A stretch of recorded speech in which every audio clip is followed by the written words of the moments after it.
Hello everyone, this is part 8 of What If Naruto Joined the Teen Ants, and I hope you guys enjoy this video and to like, to subscribe, to share, and check out the playlist, to see more comment down below. Now let's start the intro. They call me a god. They call me a god. They call me a god. Join my membership, the perks are great. It's in the description. A prisoner. That's what he felt like. Although he wasn't being kept in, he was being kept out. Out of the one place in this world that he wanted to be. Konoha. But the promise of being where he truly wanted to be in any world, steadied his feet whenever he found himself wandering towards the village. Naruto stood there and let his thoughts drift away as the cold water lapped at his feet. He was currently standing in a small stream, merely using the water to relax his body, more than wash any accumulated dirt from his skin. His eyes were closed as he thought about everything that had happened to him. Everything it might have meant, everything it would mean in the future, and everything it meant to him now. He'd changed. He knew it. He had looked at his reflection in the rippling water and had barely been able to recognize himself. His hair was the slightest bit longer, and still a lighter shade. His skin was lighter too, probably from the months in the HIV headquarters that now stood in, well, to be honest it doesn't stand at all. But the most drastic change was his eyes. They were harder, more, well, they were simply more. He felt different too. Several times, since he had been attacked, he had come within meters of people. Generally kids that were simply playing where they shouldn't be. While before he knew that he would have probably pulled a practical joke on them or something of the like, this time, instead he had merely watched them, keeping hidden. Love certainly did strange things to one's personality. Suddenly, Naruto snapped out of his peaceful contemplation by a sound. He didn't open his eyes, he was afraid of what he'd see. He slowly dared to open his eyes. He was surrounded. The moment he saw them, his hand was on the Tishmar's hilt. He didn't draw it yet, he merely stood there gripping its handle, ready to attack if he was provoked. Anbu surrounded him, their white masks gleaming and shimmered in the light reflecting off the water. Naruto stood perfectly still. The very air was thick with tension as they stared at each other.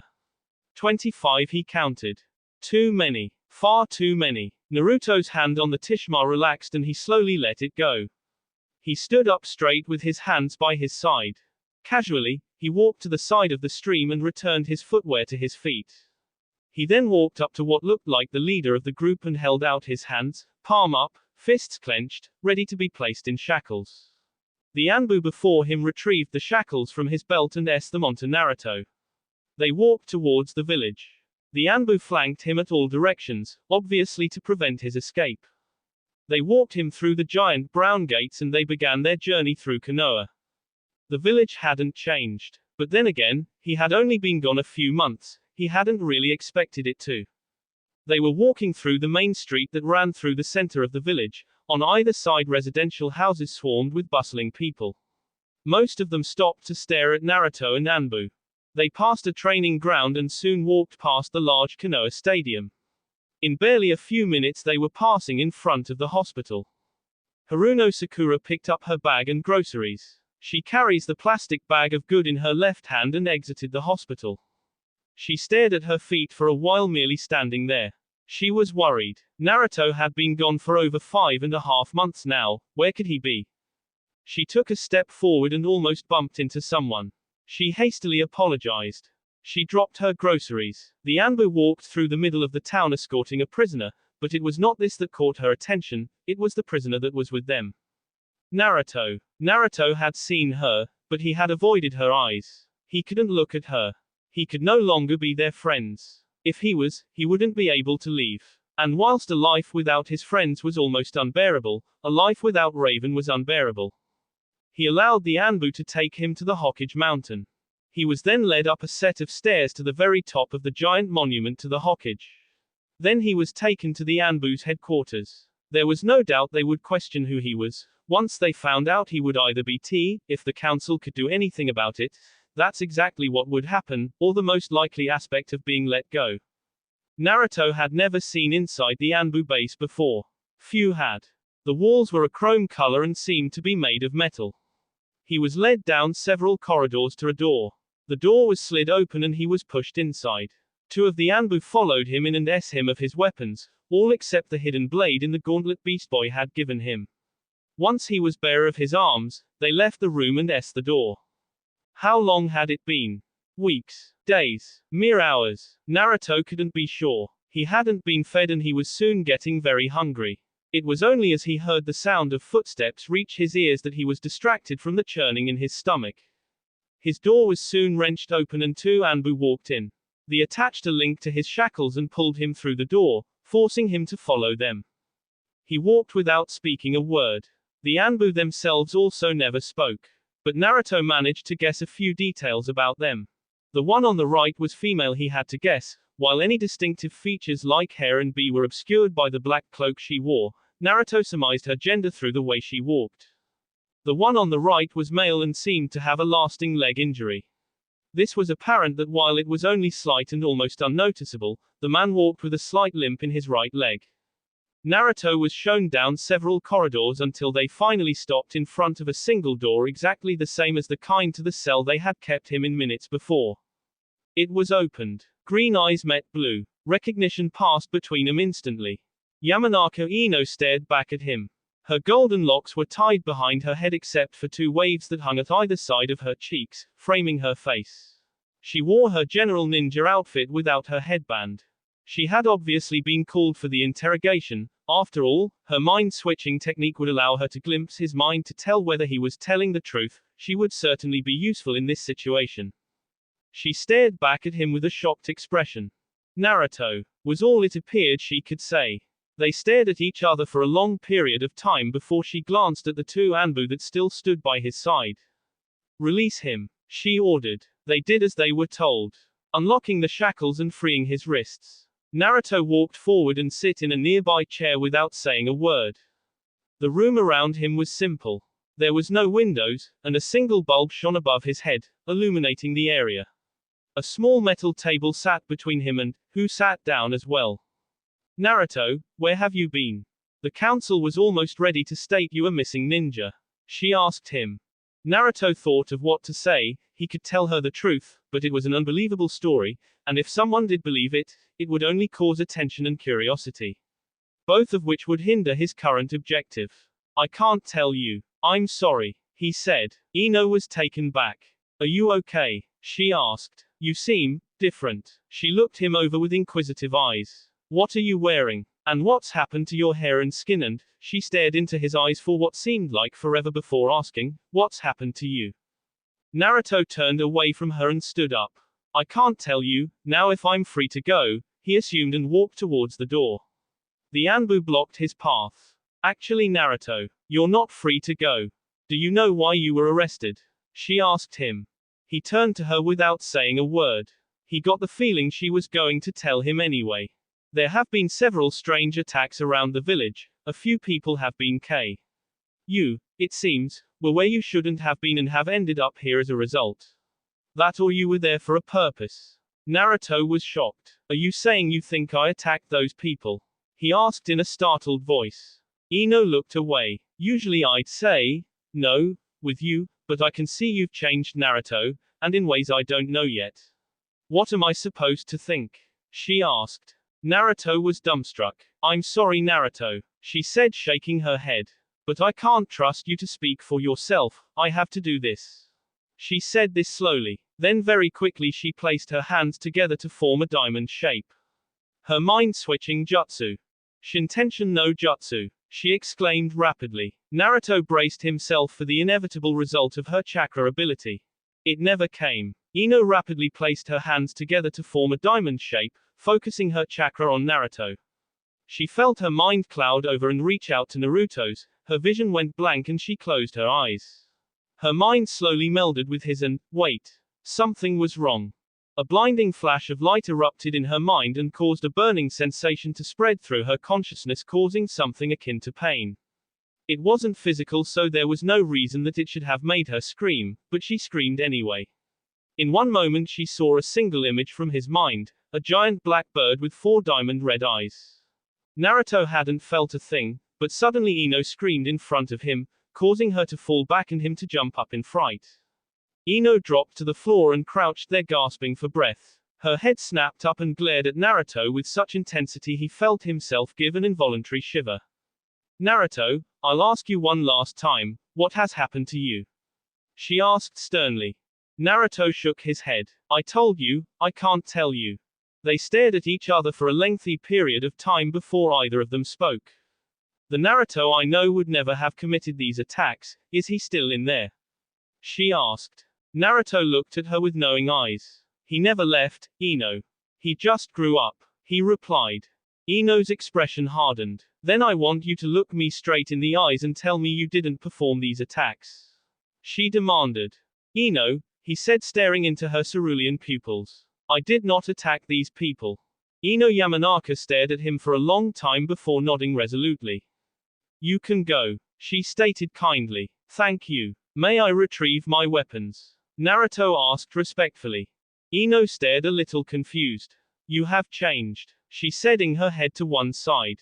She eventually nodded to the two Anbu at the door who left and returned a minute or two with his kunais and tishma. Ino stared at the blade and its strange shape. She marveled as the jewel points glinted in the light and how the material itself seemed of strange origin. Where'd you get that? She asked. Naruto hesitated for a moment before turning and looking over his shoulder at her. It was a gift. The walk back through the Anbu HQ was as boring as it was coming through. The two that led him were the same two from before, and even by their aid of finding his way out, he found the layout of the facility far more complex than he had first realized. When Naruto finally made it to the surface again, he was let go. The Anbu retreated back inside the facility and Naruto walked to the edge of the Hokage monument. Naruto stared at the faces carved into the rock below him and felt a well of respect for the old ninjas, a respect he had never felt. He had felt awe, and a desire to be them, but never respect. It seemed that all his previous transgressions in the past had been out of a general disrespect for those around him. He knew that would have to change. He began his descent, jumping from rock to rock until his feet landed on solid ground at the bottom. Naruto had been looking at the ground when he landed. When he looked up he was rather shocked. The entire village was there, as well as Sakura. The pink-haired girl stared at him with eyes of a similar color to her hair. Naruto, she asked in a voice that showed a large amount of disbelief. Naruto tried to think of something to say, but a voice at the back of his mind announced itself. Don't Kit. Just walk away, you came here to ensure this place was safe, not be reunited with friends. Walk away. He knew Kyuubi was right. If he went with his friends, it would be harder than ever to leave. And he had to leave. Naruto turned to the left and began walking away. She couldn't believe what she was seeing. He was walking away, it was defiantly him, but he was walking away without saying a word. The nerve. She ran up to him and tugged at his shoulder, forcing him to stop walking. Hey, I'm talking to you. Where have you been? We've been worried sick. What if there was an attack? There were attacks actually, several, but you weren't here to help. Where did you get that sword? Is that a sword? What is that? What's with your clothes? Naruto, she suddenly realized a major change. It was more subtle and yet more powerful than any change of clothes or hair or character. Naruto wasn't wearing his headband. Naruto, she began softly. Where's your headband? Naruto turned to her slightly. I threw it away, was all he said. What? Sakura's mind crashed in that one instant. Naruto plus headband throw away, hell no. The fist came out of nowhere, it was stronger than any ox or bear, it was faster than lightning, and it struck Naruto's cheek. He flew. Naruto sat at his home, his cheeks as he remembered the earlier sequences of the day. He remembered the blow to the face, the sound of the wind rushing in his ears, and the sight of the wall coming towards him at high speeds. It had hurt quite a bit. But not as much as his ears did when he was shouted at. Sakura had been very pleased to see him, it seemed, she was just too mad to show it. That is at least what Naruto thought anyway. Before him on the table sat a bowl of his favorite ramen. Oh, how he had missed this delectable dish. He picked up his chopsticks and was about to dig in when he was interrupted. I'd heard you were back. Naruto almost jumped out of his skin. He turned towards the window and there sat Sasuke on the ledge. He wore the same blue top and black shorts as he always had, and his face harbored more or less the same expression that could only be described as bored. His eyes were the same pitch black as they had always been, and his black hair did nothing to contrast his overall look, which in itself could be summed up completely in a single word: dark. Naruto stood up out of his seat. A shocked expression adorned his face. He didn't know whether to feel angry, happy, relieved, or what. Sasuke was back. What? When? He tried to convey in words what he felt but found it was quite impossible. Karen, a member of my group, is able to pinpoint chakra signals from any distance. Someone, it seems, completed my mission for me. I am not best pleased. Naruto felt confused. Wait, what mission? Then it suddenly clicked. Memories struck back like lightning through his mind. All sight and hearing went in an instant as he relived the beginning of the journey he had been through and was still treading. The pain was so strong in his memory it was like it was really there. He felt himself clutch his sides at the agony. It was so vivid. The red chakra coils stretching from his body. The 9 Akatsuki surrounding him, drawing on the coils. One of them. It was Itachi Uchiha. He was with them, he had been absorbed with the rest. Kyuubi had taken the Akatsuki's B and transformed them into raw chakra, which he had then used to empower the portal beneath his feet. Itachi had been K with the others. Naruto opened his eyes and looked into Sasuke's. It was as if the knowledge had somehow passed between them, because in that moment, Sasuke knew. Naruto could see it in the boy's eyes. Sasuke looked down at the table, his hair causing a dense shadow to appear over his eyes so they became almost invisible. Naruto, he said coldly. My brother was mine to K. He said in the same manner. He was mine. In an instant Naruto found himself up against the wall, with Sasuke's hand clutching his tea. Naruto couldn't feel the floor beneath his feet. Sasuke was holding him up by his en. The black-haired youth had improved. But so had Naruto. Sasuke's eyes widened in shock as the point of a kunai touched against the back of his en. The Naruto in his grasp vanished in a puff of smoke. Naruto was about to tell Sasuke to calm down, but the youth acted before he could.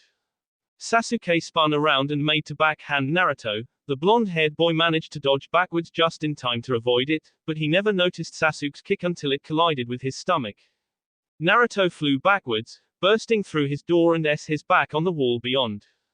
In a second Sasuke was next to him, perfectly silent and perfectly swift. The fist flew hard and fast, colliding with Naruto's face sending him sprawling on the ground. Sasuke was above him in an instant, his foot swinging in an arc as he made to axe kickdown, his face contorted with rage. The foot was stopped. Kakashi crouched before Naruto, his left hand above his head casually gripping Sasuke's foot. The Jonin looked at Naruto with closed carefree eyes and the air of a smile about him. Hello Naruto. Where have you been all this time? He asked with a light-hearted voice. Naruto looked up at him, his cheeks swollen and his lip bee from Sasuke's beatings. Naruto grinned. Just got lost on the path of life, sensei. Kakashi seemed to smile even more. Good to hear. The Jonin opened his eyes and looked behind him at Sasuke. The boy's face was contorted with anger and loathing. I see you've returned as well, Sasuke. The black-haired boy visibly gritted his teeth. Get out of my way, Kakashi. Naruto K. Your brother I know. And you're angry because he stole your mission from you, denied you your vengeance. Sasuke, I have no intention of standing in your way. Naruto was shocked. In fact, I'm going to do the precise opposite. You want to fight Naruto, you can. I'll even set up a match. Call it, some more training. Kakashi's tone was as light-hearted as ever. His eyes almost sparkled with enjoyment. I don't need any training. Sasuke kicked out at the sensei, but the only thing he hit was the wall, causing it to break and crack, and his leg to become bruised and him to fall over. Kakashi now stood behind him, looking down at Sasuke as the boy lay on the floor, nursing his leg. Apparently in self-control you do. The Jonin said with a hint of amusement. I have more chakra control than even you. Don't lecture me. Kakashi suddenly had an air of seriousness about him. I never said chakra control.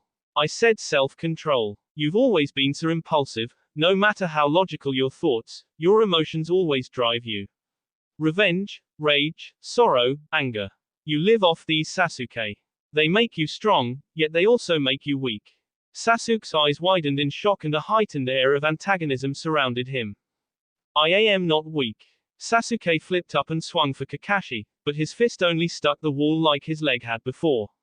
The wall cracked and splintered, layers of plaster fell off at Sasuke's strength. But the only thing that was truly damaged was his hand.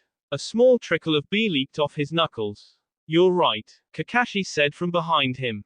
"You're not weak, not in strength, speed or skill. But in mind and control, you are still but a child. You're impulsive and reckless, always aiming to do it all alone and take down anyone that questions you or gets in your way." Kakashi sighed. "You have amazing chakra abilities, Sasuke, your skill is unsurpassed, maybe by even me. But you would never beat me.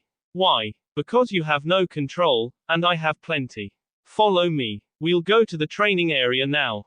Sasuke surprisingly listened. He kept his head down and a dark fury surrounded him as he, Naruto and Kakashi made their way to the training area. They soon found themselves on the original training ground of their first test, where Naruto had been tied to a stump. Kakashi made them both stand at either side of the large boulder in the training area, while he himself sat on it. Kakashi reached inside his pouch and retrieved a pink book. On the front cover, laid in blue bold writing was the Ika Ika Paradise. "You wanna fight? Do it around me. Without hitting me once. Because if you hit me," he sighed, "I'll just KO you with the lightning blade," Kakashi said with yet another annoyingly light-hearted voice. Naruto and Sasuke's face showed signs of shock at the Jonin's words. He set about reading his book and gave a sigh. "Begin." Naruto couldn't believe what he heard. Kakashi-sensei had threatened to KO them. If they hit him anyway, Naruto thought he had enough self-control to avoid hitting his teacher, but what about Sasuke? The youth was angry and impulsive. Naruto was afraid for his life. What if Sasuke hit Kakashi? Was he fast enough to save him? What if? The kick entered his peripheral vision and Naruto only just had time to dodge. He bent backwards and the kick passed over him, but then it struck down, Sasuke's heel driving into his gullet. Naruto yelled in pain and down on the ground. He managed to roll backwards and narrowly avoid another blow from Sasuke. Naruto dived over Sasuke's and Kakashi's head. His sensei didn't flinch in the slightest. Naruto landed on the other side of the boulder and halted. "Sasuke, please. I don't want to fight you." He was short, C being the operative word. For in that moment, Sasuke drew his blade. The Shirasaya-style katana glimmered in the sun. Sasuke's head was lowered, his eyes obscured by a dark shadow. The drawing of the blade from its sheath was a slow and almost painful process. Even Kakashi looked up from his book, though this was only to shrug and return to reading. "Naruto," Sasuke began darkly. "You took away everything when you KO'd him. Everything I've ever believed in.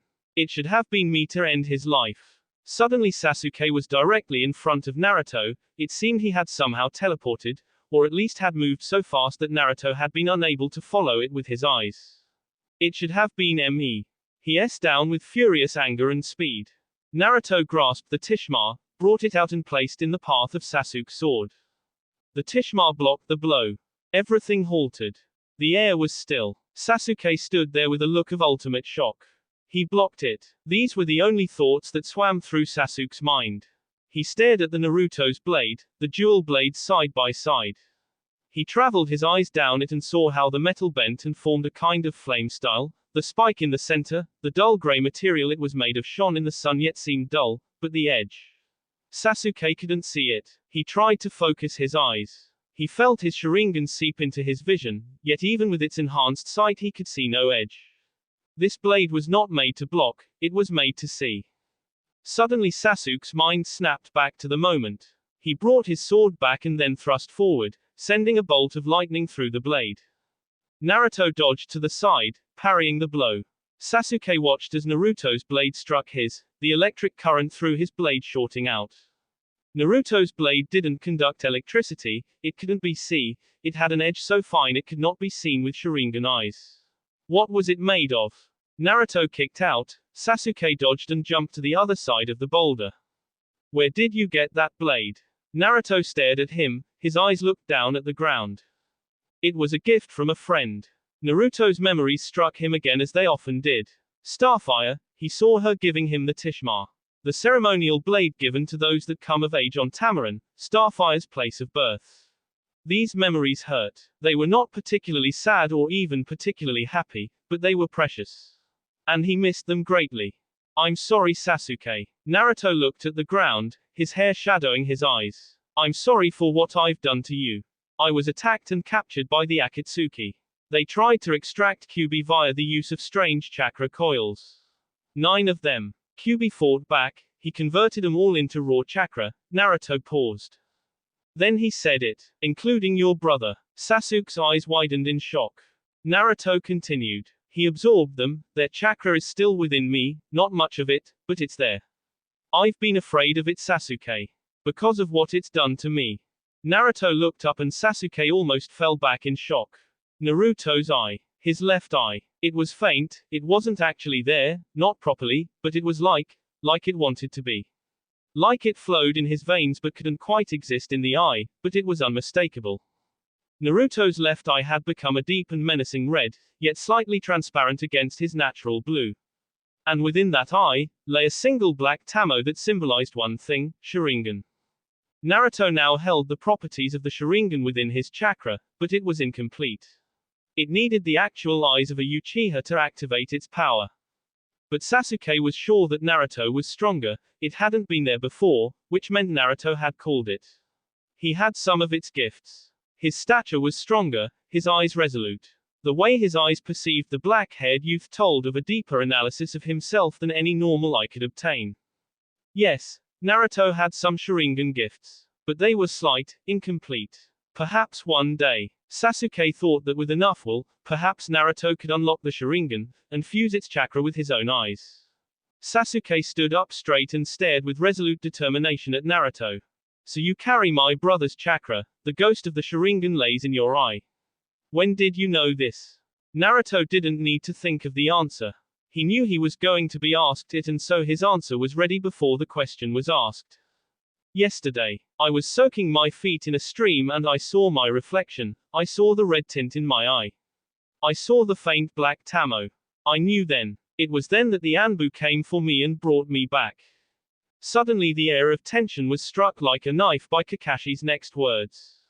Single eye Sharingan, wow. That's original. He commented without looking up from his book. You're not going to start dressing like me, are you? No need, Kakashi-sensei. I can disable it in a moment. I learned while the Anbu had me locked up. The walls are made of metal in there. I used my reflection to practice. Aren't you special? You always did feel the need to explain yourself, not that anyone cares whether you do. Are you two going to talk all day? Kakashi asked, looking up from his book for a moment. Naruto. Sasuke began. You took that which gave my life meaning. I don't care how, I don't care why. You took it, and that's that. And because of it, you must pay. Sasuke charged, his head kept down, he ran at the boulder, jumped over it made to hack down at Naruto. The Sharingan glimmered in Naruto's eyes. Naruto dodged sideways, but Sasuke kicked out with his foot, driving it into Naruto's stomach. He swung his sword again, Naruto just dodged it by bending backwards. Using his momentum, Naruto flipped up, driving his foot into Sasuke's chin. Sasuke flew back and struck the floor hard. Naruto charged, Sasuke flipped up through a roundhouse kick at Naruto, the boy dodged. The kick kept going. Kakashi was in its way. Kakashi saw the kick coming before the foot was first lifted from the ground. The book was dropped onto the ground, his hands came together, formed the hand seals, ox, rabbit and monkey. The lightning sprung to life in his left hand, he spun around, caught Sasuke's foot before it hit him and shoved his hand full of lightning inches from Sasuke's face. Sasuke stood there in shock. The blazing chakra before his eyes, raising the fine hairs on his cheeks with the static energy. The lightning dissipated quickly. Kakashi looked angry. What did I say about self-control? The sensei asked darkly. Sasuke jumped backwards and looked directly at Naruto. I'll show you control. Sasuke's hands came together and quickly enacted hand seals, monkey, dragon, rat, bird, ox, serpent, dog, tiger, monkey. The electricity flamed into life in Sasuke's hand, he dived at Naruto. Naruto made to dodge. By the way, Naruto. I heard from some others that 2 girls have been looking for you. Kakashi began. One apparently has large pink hair and pasty skin, the other is also pale. And wears a dark blue robe. Naruto faltered. One name ran through his mind at the description. Raven. The Chidori struck him. The Chidori came dangerously close as Naruto's footing faltered. Just in time he managed to dodge slightly to the side, his arm getting S by the electrical energy. Ignoring the flash of deep pain that L through his arm, he quickly dived at Kakashi as Sasuke struck the ground with his attack, sending rock and dirt into the air. Naruto pinned Kakashi down and screamed at him. Where? Kakashi merely pointed behind himself in the direction of the woods. Naruto sprang to his feet and ran at a deathly speed. He heard as he ran for the trees Sasuke's voice sound out behind him. Get back here, Naruto. Naruto didn't stop. Kakashi placed a hand on the panting Sasuke to stop him following the other youth. Sasuke made to kick out at the Jonin, but it was easily defended. Sasuke, did you really think I had no ulterior motive to allowing you to fight Naruto? Kakashi seemed to smile again. His eyes were closed and carefree. I wanted Naruto to tire you out, so that you could be arrested properly. Sasuke's eyes widened in shock. What? Did you think that because I was once your sensei I wouldn't turn you in? You're a missing nin, Sasuke. A traitor to the village. I'm afraid I really have no choice but to hand you over to the council. Kakashi's hand came out of nowhere and struck the back of Sasuke's en. Sasuke gasped and slumped forward, relatively limp in the sensei's arms. He entered the forest, and began leaping from trunk to trunk, kicking off of them and propelling himself through the foliage. Kakashi-sensei had said they were in this direction, but how far he didn't know. And he didn't know how old the report was. Raven could be gone by now. But what about the other girl that was mentioned? Pale with big pink hair. Could they mean, no, she couldn't be here also? But Raven may not be here either, it was only a report, and all the description he had got was pale with a blue cloak. Does that necessarily mean Raven? Yes, Naruto knew it had to be her. He didn't know why or how he knew, he just did. Naruto ran on, jumping from trunk to trunk like an expert. Suddenly he felt the need to stop. Like he was meant to stop. So he did. He found himself in a small clearing. There were no sounds, not even birds. Which was very strange as the birds twittered away annoyingly quite a bit at this time of year. He listened. And listened. The sound of his own heartbeat thumped loudly in his ears. There. The crack of a twig. It wasn't Raven. Raven could fly. She wouldn't let herself be discovered by someone by being so careless as to walk. The tishma was sprung from its sheath. It glittered in the light. He brought it round and S out, missing the person that was behind him by mere inches and S straight through a tree with complete ease. He looked around but couldn't find anyone there. He felt a slight bit more weight on the end of his blade and looked at it. Standing on the tip of his blade, wearing a purple dress with large pink hair and pasty skin. Large blush circles adorned her cheeks. And her eyes stared into his.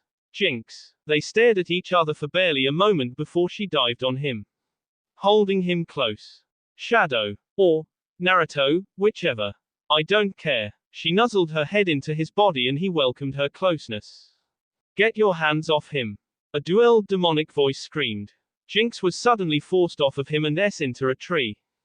Naruto turned and saw Raven there with glowing white eyes. Sasuke opened his eyes wearily. His memories flooded back to him and he cursed himself. He knew his anger had gotten the best of him, that was why Kakashi was able to knock him out so easily. It had been a trap from the beginning. Barker. He screamed at himself, thumping the metallic wall next to him. He didn't need to look around. He knew where he was. He was locked in the Anbu HQ. He looked up at the door and decided he had no desire to stay. Sasuke approached it and began enacting his Chidori hand seals. Nothing happened. He stared at his hands in disbelief. He tried to call up his Sharingan. His vision shifted slightly but the Kekkei Genkai never took hold. He grew angry again and S on the doors. What have you done to me? He demanded. The door was suddenly opened and a large foot connected with his abdomen sending him sprawling backwards. A single Anbu walked through the door and looked down at him. Sasuke narrowed his eyes. Pulling himself to his feet, Sasuke charged. He punched out at the Anbu but his fist was caught and he was easily thrown to the floor again. The Anbu stepped aside and Ino Yamanaka walked in and looked down at him with a pitying expression. You really shouldn't do that when you can't use chakra, she said with a sly tone in her voice. What did you do to me? Sasuke demanded in a weak voice, still hurting from the blows. We injected a serum into you that suppresses chakra. You won't be able to use it for a few hours. If you haven't found out already, your Sharingan won't work either. A smile adorned her face and Sasuke knew she was enjoying this. Ino had for a long time had a large crush on Sasuke, and he knew this. But Sasuke had never returned those feelings. Obviously this had given birth to a form of love-out-of-hate relationship in her mind.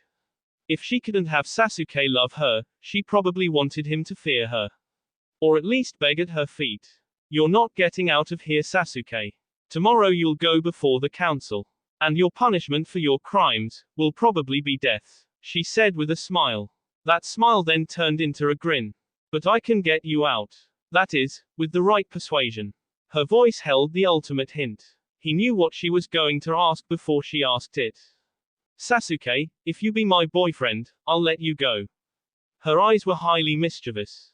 Sasuke shrugged. If that's what you wanted all this time, you could have just asked me beforehand. I've always liked you, Ino. Of course I'll be your boyfriend. He approached her and caressed her face. He then hesitated and looked at the Anbu. He looked from her the Anbu several times, pleading with his eyes. Ino understood. She nodded to the Anbu and the tall masked figure exited the room. Sasuke approached Ino and brought his lips romantically to hers. He held her tight, then suddenly, he threw her behind him, closed the door and locked it from the outside. She dived at the door, ramming into it, trying to get free. Sasuke shook his head in pity. Why would I ever want to be with you, Ino? He said harshly. Ino felt tears weltering up in her eyes. Suddenly, Sasuke heard the sound of footsteps coming closer. He darted the other way. The inside of the Anbu HQ was built to be confusing and difficult to navigate. But Sasuke knew where to go. When he had attempted to use his Sharingan, he had managed to hold it for only a second. But that second was long enough for him to memorize the way out. The constantly tread pathways of the Anbu HQ almost shone with residual chakra energy that had leaked off others. This residual energy never lasted very long, but the constant come and go of Anbu had made the path quite clear and distinct to his Sharingan eyes. He ran. Naruto stared at Raven for a long time. He couldn't quite believe that she was here. Rachel, he said softly. He stepped forward but she stepped back. What? He began but stopped himself. Raven was looking between him and Jinx. He knew what she was thinking. Rachel, it's not like that. It was just a hug. He tried to explain. I know what it was. You held her like you held me. You love her too. Naruto saw tears welling up in Raven's eyes. The thought of her crying was almost unbearable, and the thought of her leaving him was unbearable. Raven looked away. You love her, I know you do. I saw it. How can you love her? She turned towards him but it seemed he had managed to get close to her without making a sound or her sensing him. Naruto pressed his lips firmly against hers. Raven was shocked, but soon melted into the K. Her cloak changed to a pure white at his contact and she pressed her body close to his as they embraced. Naruto broke the K and looked into her eyes. I love you, and only you. Tear ran down Raven's cheeks and she clung to him tightly, burying her head in his shoulders. The sound of different sobs met his ears. Naruto turned and saw Jinx standing there, tears pouring from her eyes. Jinx, I'm sorry. She shook her head vigorously and made to run away. She suddenly bumped into someone. Wow, foreign hottie. The legendary Sannin beamed down at Jinx with a look of perverse amusement. His eyes and nostrils wide, his mouth fixed into a large grin. Jiraiya. The horned headband that adorned his forehead bore the Japanese kanji for oil. His large, almost trademark, white hair stood up proud. He wore his general garments of a red vest and grey bottoms with sandals. He looked past Jinx and suddenly laid eyes on Raven. Her hood had come down and her purple hair blew in the wind. Jiraiya's eyes almost popped out their sockets. He was next to her in the blink of an eye.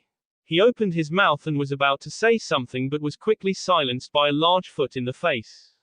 Naruto knocked Jiraiya to the floor and began stamping on his head. Don't even think about it, Ero Sannin. But Naruto, I thought we were partners in perversion.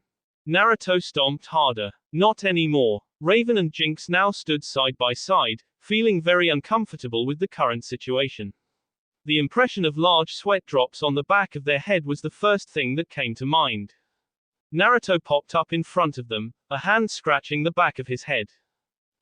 Sorry about that. That's Jiraiya. He's a self-proclaimed super pervert. Suddenly, an obvious question arose in Naruto's mind. How did you two get here? Raven and Jinx told their tale. That will be all for this video. Be sure to like, subscribe, share, and comment down below for more videos. Goodbye.